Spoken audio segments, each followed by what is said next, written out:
Okay, hello guys, welcome to my YouTube channel. I will be your instructor Ankit Pramanik, and today we will be watching how to use Jupyter Notebook. It will be a short tutorial on how to use Jupyter Notebook, and we will also see what Anaconda Navigator is. So let's get started. First, let me tell you what before Jupyter Notebook, we must know what Anaconda is. Okay, Anaconda is an IDE which contains several other IDEs. Okay, and mainly Anaconda Navigator is based on Python language, and this IDE is generally used by or generally used for the purpose of data science, machine learning, AI, deep learning. It may be face recognition,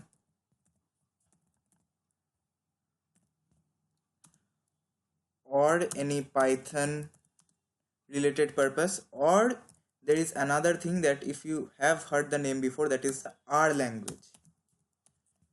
Okay, but this part doesn't come installed. You have to install this part and then you can use it. But generally Anaconda Navigator is based on the language of Python, and the things you can do with Python, it may be software development, it may be some creative designs using Turtle, or anything what you can do using Python, you can do it in Anaconda. And the packages or libraries which are required for data science or machine learning, these all are available in Anaconda Navigator pre-installed, or some packages are not installed, so you can install them from different places.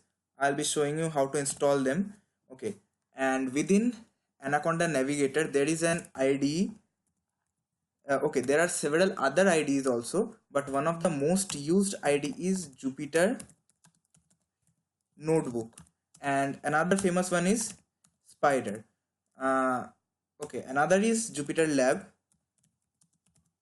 Okay, but for the purpose of generally data science or machine learning purpose, we generally use Jupyter Notebook. Why Jupyter? Because the code directly runs in a means here in a single line. You don't have to means save the file as .py and then compile and run it using the command prompt, navigate to the file directory. You don't have to do this whole lot of heck works. You can directly run your code. Suppose you have written the code 2 plus 2, and you can run it by pressing just shift enter. Okay, we will see that part. And another utility is Spider, which is used generally for high-end Python related purposes. For example, it may be deep learning, it may be object detection, it may be image detection. These kind of works are generally performed on Spider.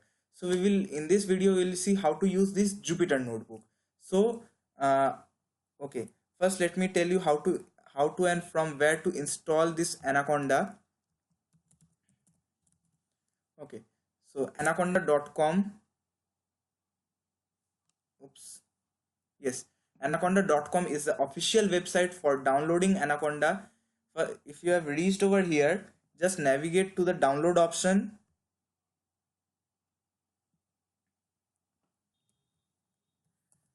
Okay, so here you can see these are the packages, or these are the things which are readily available inside of your Anaconda. So if you need to download that, just click on the download button. Okay, the main thing is here to select the version of Python which you will be installing it for. Okay, so basically Anaconda is based on Python language, so here it is only showing the version of Python and not R.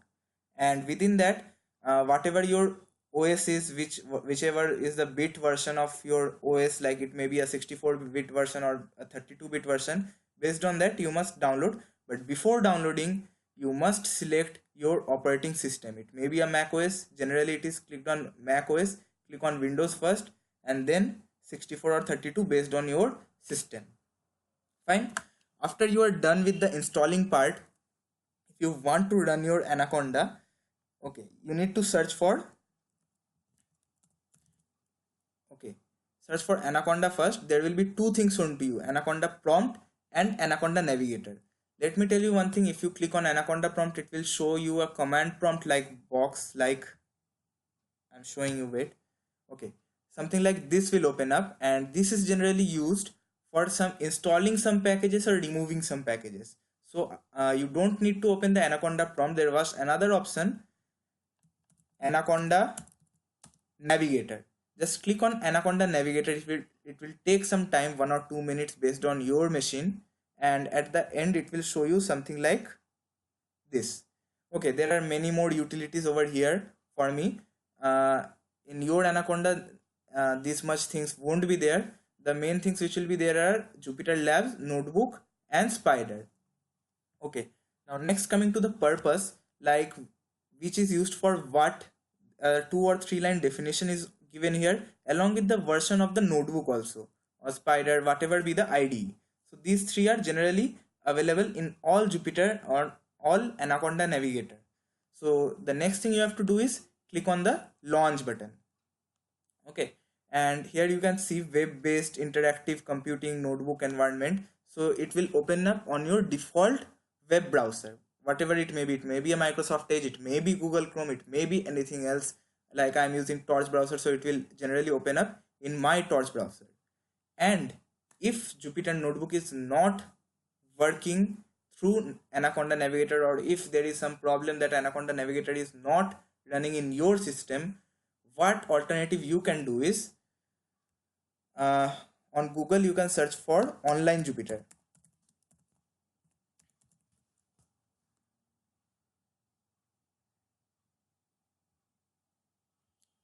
Go to the first option, that is jupyter.org, try, then click on it. Okay, there are many options available. Means Jupyter is compatible with many other languages. In this case, as we are working on Python, we will be going with the Jupyter Notebook, which is based on Python and showing the Python logo. Click on it. Okay, so it is loading. It may take 1 minute or two.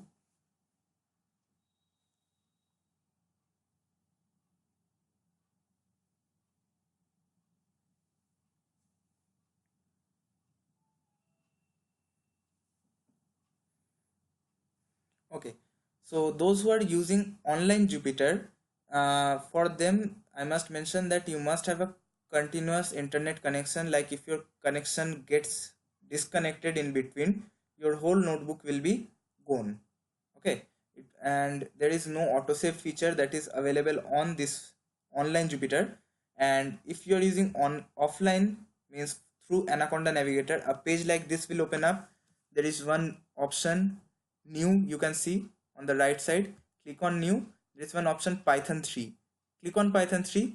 Something like this will open it up, but that will be a blank notebook like this. So here it is, your new Jupyter Notebook has opened. Now we will see how to write a code in it and execute it. Okay, let's start from basic. There is, you can click on this part that is written index to rename your notebook. Suppose we are renaming it with the word rename. It doesn't matter whatever name we may give. Okay, another thing, the extension of Jupyter Notebook is .ip.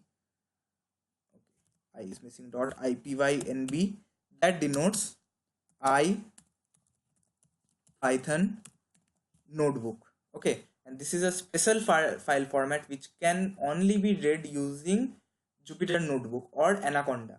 Okay, you cannot open this kind of extension on a mobile because till date there is no app that has the ability to read .ipynb extension file. So it can only be read using Jupyter Notebook.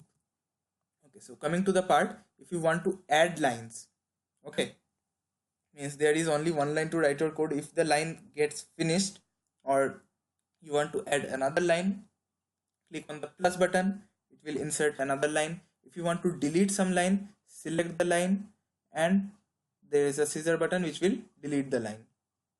Okay, now let's write a simple code using Python. The simplest one we can do is add two numbers.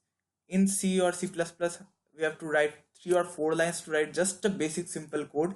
But here Just suppose we have written 2 plus 2, and to execute your code you can use the run button which is over here, or there is another option, suppose 3 into 6 I have written, and press the shift and enter. Okay, and to comment out, hashtag is the key, shift plus enter to run your code.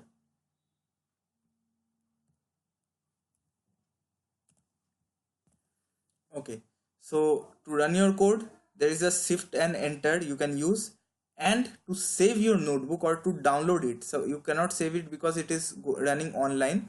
If you are using the offline Jupyter Notebook, then you can save it using Control S, but if you are using this online, better to download your notebook. There are many options available. Go to file, there is one option download as, and you can see many other options, and better to download it as .ipynb file. Why? Because if you save it as some other extension, there will be a hell lot of code that will be added to your notebook and you cannot read it. So better to save it as ipynb. It will open up as it is, and whenever you close a notebook and close Anaconda as well, whenever you open it from the beginning again, it is better to run your code sequentially from top to bottom, because if you are taking a very new notebook or the same notebook after restarting your machine, all the codes means you will see something like,